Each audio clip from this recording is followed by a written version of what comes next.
ગામને બચાવવા ભુવનચંદ્ર મુનિ મહારાજ સમર્થનમાં આવી ગયા છે। કહ્યું કે વારસાને નુકસાન થાય તેવા નિર્ણય લેતા પહેલા વિચારવું જોઈએ। દુનિયાની સૃષ્ટિ સાથે જોડાયેલા જીવનું નુકસાન છે।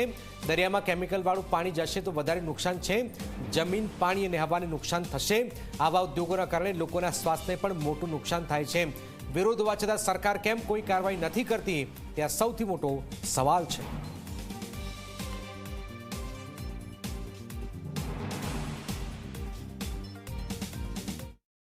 આપણને ખાલી ઉદ્યોગો જ નથી જોઈતા, આપણને યોગ, અધ્યાત્મ, જો માણસની જરૂરિયાત માત્ર રોટી, કપડાં અને મકાન નથી, બીજું પણ કંઈક જોઈએ છે। શું જોઈએ છે?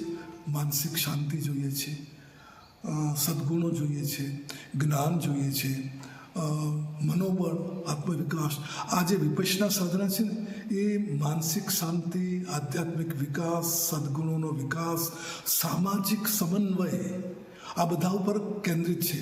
અને એમાં ધર્મ, સંપ્રદાયના કોઈ પણ ભેદભાવ વગર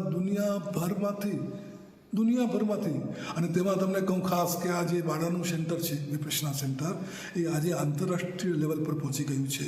તો આપણે જ્યારે આખી દુનિયાની સામે ભારતીય જે વારસો છે એની વાત કરતા હોઈએ, તો એ વારસાને આ સંસ્થા જ્યારે આગળ ચલાવતી હોય તો એને નુકસાન થાય એવા નિર્ણયો લેતા પહેલાં વિચારવું જોઈએ। આમાં ઘણા બધા મુદ્દા સંકળાયેલા છે।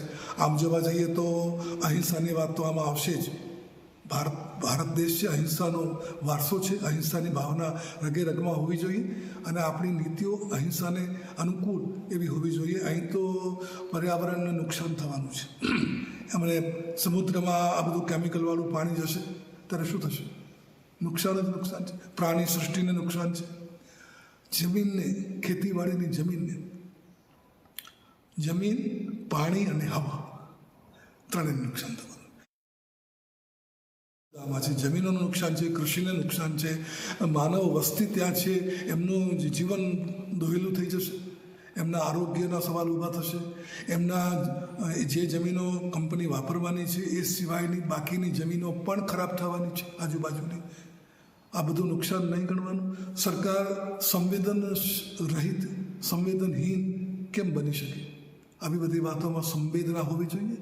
એટલે અમે ઈચ્છીએ કે હજી પણ આ મુદ્દા પર સરકારી ધોરણે જે પણ એના ખાતા હોય એ ખાતામાં માત્ર આર્થિક લાભને જ ધ્યાનમાં ન રાખતા આધ્યાત્મિક, માનસિક, સામાજિક, ધાર્મિક વાતોને પણ ધ્યાનમાં રાખી નિર્ણયો લેવા।